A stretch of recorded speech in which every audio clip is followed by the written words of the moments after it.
Bonjour à tous. Alors avec cette vidéo, je vais vous présenter la méthode pour faire un graphique avec un tableur.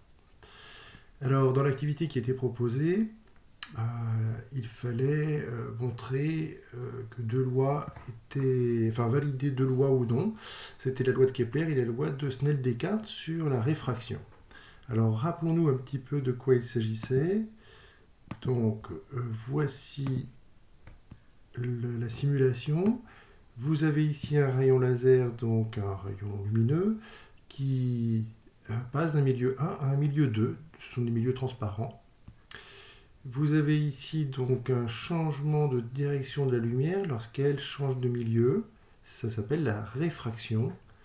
Lorsque le rayon, vous voyez, est dévié, ici il est dévié, ça s'appelle la réfraction. Et puis ici vous avez le rayon réfléchi. Alors, on va s'intéresser principalement aux angles d'incidence et de réfraction. Attention, ce sont les angles ici définis comme étant les angles entre le rayon lumineux et la normale, ici. Donc faites bien attention. Vous voyez que par exemple, quand le rayon laser est perpendiculaire à la surface séparant les deux milieux, j'ai un angle d'incidence de 0 en vérité, et non pas de 90. Ici, on est à angle d'incidence nul. Et on voit d'ailleurs que l'angle de réfraction vaut 0.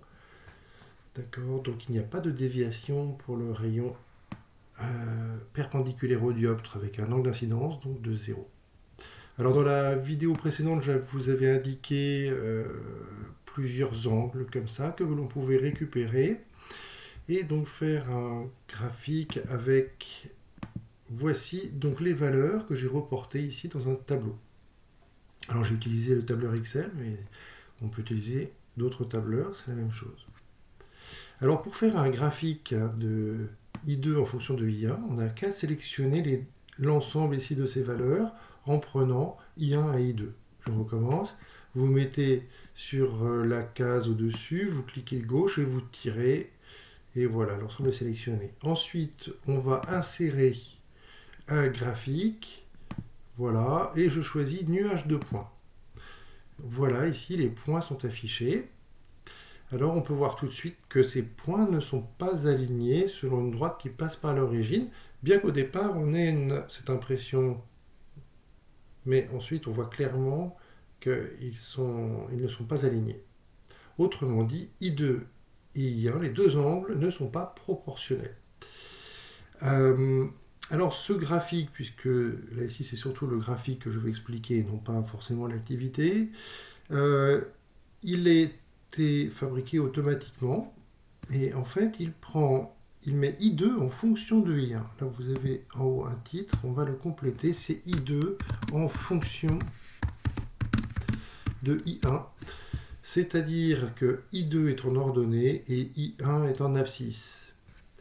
La première colonne c'est l'axe des X si vous voulez, la deuxième colonne c'est l'axe des Y.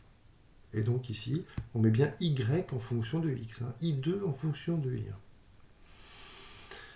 Alors on peut l'indiquer, vous voyez si je clique en dehors, voilà, ici j'ai un plus qui apparaît. Alors on peut rajouter par exemple le titre des axes. Voilà, je me mets à l'intérieur, il faut bien que le curseur soit affiché dedans. Et donc je peux indiquer que c'est l'angle d'incidence, l'angle I1 qui est ici, et de même pour l'axe des ordonnées. Alors, donc, angle I2. Voilà. Ensuite, on peut également, si on veut, modifier la forme des points. Alors, attendez, je resélectionne. Qu'est-ce qui se passe-t-il? Voilà. Les points. Vous voyez, j'ai appuyé dessus et tout est sélectionné. Je vais dans Marque, ici, et Option des marques, ici. Il y a des formes prédéfinies. Et je choisis le type de forme, je vais mettre des plus. Voilà, c'est mieux de mettre des plus quand on fait un graphique. Pourquoi des plus? Parce que, bien évidemment, la barre verticale est suivant les lignes du quadrillage, et horizontale également. Donc voilà. Bon, on peut faire tout un tas d'autres choses après. Alors, à chaque fois, si vous sélectionnez par exemple des éléments du tableau, vous avez accès à des réglages. Vous voyez, là j'ai les valeurs, alors on peut changer des choses, peut-être les couleurs, etc. Là c'est le quadrillage, voilà, on peut changer tout un tas de choses. Il y a aussi, dans la barre plus ici, la courbe de tendance. Alors la courbe de tendance, en fait, par défaut, c'est une droite. Il va chercher une droite qui passe au plus près des points. Alors même si les points ne sont pas alignés, il trace une droite, mais de telle sorte qu'il y ait autant de points au-dessus qu'en dessous. Voilà, il faut que ce soit vraiment la plus proche. On voit qu'ici, les points sont quand même éloignés de cette droite qui passe au mieux.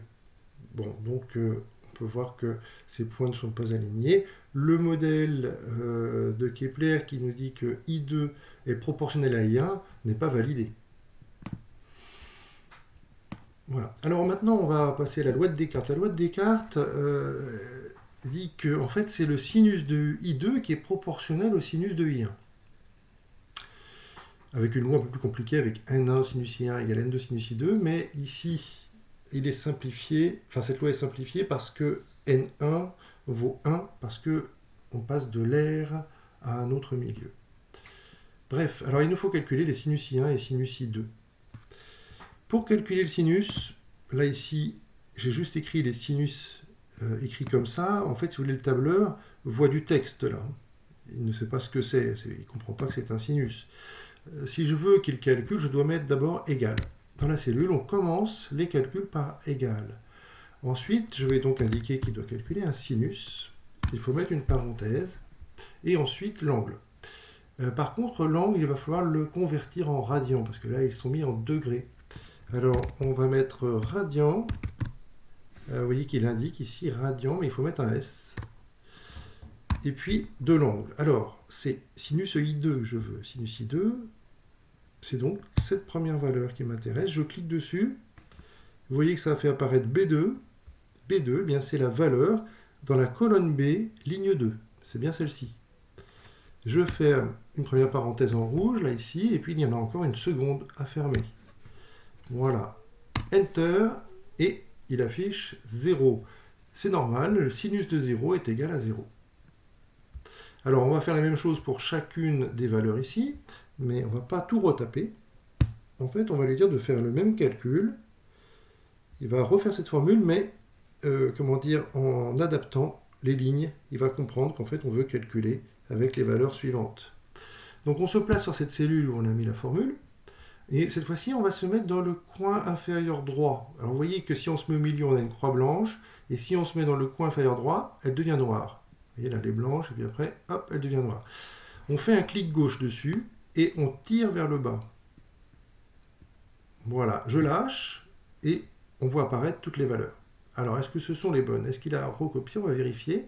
Je vais me mettre sur cette cellule. Sur cette cellule, la formule, vous voyez que ce n'est pas la même que tout à l'heure, puisque la première que j'ai écrite, c'est celle, j'avais mis B2 ici. Or là, on est avec B3. B3, eh bien, c'est la valeur de la colonne B, ligne 3. Donc, c'est bien celle qui est utile ici pour calculer le sinus. Etc. Là, ici, si je regarde la formule, c'est B4.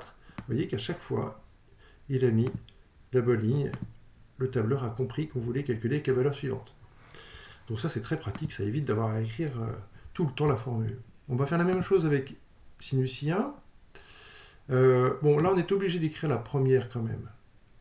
Donc, c'est un calcul. On commence toujours les calculs par un égal. Ensuite, sinus, parenthèse. Donc, on a dit radian avec un S. Et on va mettre l'angle, cette fois-ci, c'est I1. Je vais le chercher ici sur sa case. On peut écrire aussi directement A2 si on veut, hein, c'est pareil. Voilà, on ferme les deux parenthèses et on a le calcul qui est juste. Alors je vais donc sélectionner cette case. Il faut d'abord la sélectionner, vous voyez, je me mets dessus, je fais un clic gauche. Et ensuite, hop, la croix noire, je clique gauche et je tire. Là, je maintiens le clic gauche pour tirer. Et voilà les valeurs. Ensuite, on va donc sélectionner l'ensemble de ces valeurs pour faire le graphique.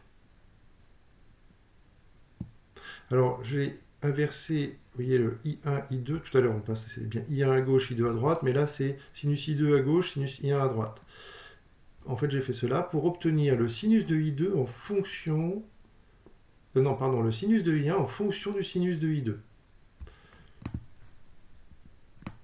Bon, c'est pas ce qui était écrit dans l'énoncé, mais c'est plus pratique pour la suite. Vous verrez ça dans la correction. Alors, donc, non, on ne veut pas copier. Là, j'ai fait un clic droit dessus. Ça ne donne rien de spécial. On va aller dans Insertion. Insertion, donc nuage de points. Et voilà, on se retrouve avec le nuage de points. Ici, comme je l'ai dit, on a en fait un sinus de I1 en fonction du sinus de I2. Voilà, et on s'aperçoit que les points sont bien alignés cette fois-ci. On va faire une courbe de tendance. Voilà, la courbe de tendance. Et on constate qu'effectivement, cette droite passe assez bien par l'ensemble des points. Il y a peut-être des petits décalages, mais on ne les voit pas à l'œil nu. Donc, on a quelque chose de bien. On peut aussi afficher l'équation de cette courbe. Alors, il y a différentes manières de s'y prendre, mais vous voyez qu'ici, ça a affiché également des zones. Alors, je vais sélectionner la droite. Il y a plusieurs manières de s'y rendre là. Vous voyez, j'ai cliqué au niveau de la droite. C'est un élément du graphique. Donc, j'ai cliqué dessus. Et là, voilà, on a le format de la courbe.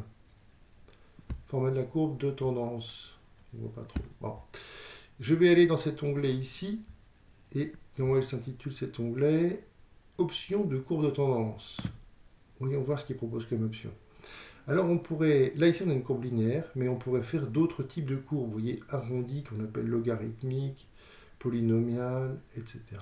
Bon, la plupart du temps pour nous en tout cas, ce sont des modélisations linéaires.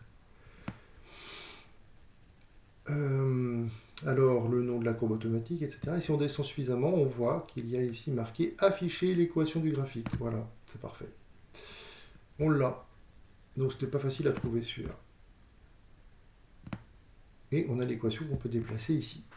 Alors un petit commentaire, l'équation de cette droite ici, elle est du type, je reprends, y égale petit a fois x plus petit b. Petit b, c'est ce qu'on appelle l'ordonnée à l'origine. Normalement, on devrait avoir 0 si la droite passe bien par l'origine. Ici, il y a un petit décalage, qui est tout petit quand même, par rapport aux valeurs que l'on pouvait avoir un peu partout. Ici, on a vraiment un petit décalage. Bon, cela vient en fait des incertitudes de mesure, ici, en tout cas celles qui ont été données par l'application. Elles ne sont pas précises, vous voyez qu'elles sont précises au dixième de degré près, et pas plus. Or, peut-être qu'il faudrait rajouter des décimales en réalité. Donc il y a une approximation, et de toute façon, on a toujours des approximations quand on fait les mesures réelles. Donc voilà, là ici on peut admettre qu'on a fait des mesures réelles mais précises au dixième de degré près, ce qui est déjà très précis. Hein. En pratique, on n'arrive pas à avoir autant de précision. On est souvent à 0,5 degré près. Et donc voilà, d'où la petite différence. En fait, ces points ne sont pas tout à fait alignés. Il y a un petit décalage, ce qui fait que la droite ne passe pas tout à fait par 0. Néanmoins, on a ici, donc on peut admettre que c'est y égale 1,5 à peu près x. Le y, c'est le sinus. Ce qu'on a mis en y ici, en fait, c'est le sinus de i1. Et en x, c'est le sinus de i2. Donc en fait, y, on peut le remplacer par sinus de i1 et x par sinus de i2. On peut donc écrire sinus de i1 égale 1,5 fois sinus de i2. On a bien une proportionnalité entre sinus de i1 et sinus de i2. Voilà, et puis dans l'activité, on peut identifier de cette manière-là le petit n, le coefficient de réfraction, l'indice de réfraction, pardon, à cette valeur, 1,5. Voilà, donc je vous conseille de vous entraîner à faire ces petits graphiques qui sont toujours utiles, c'est pratique. il faut savoir faire ses graphiques avec un tableur. Voilà, bon courage!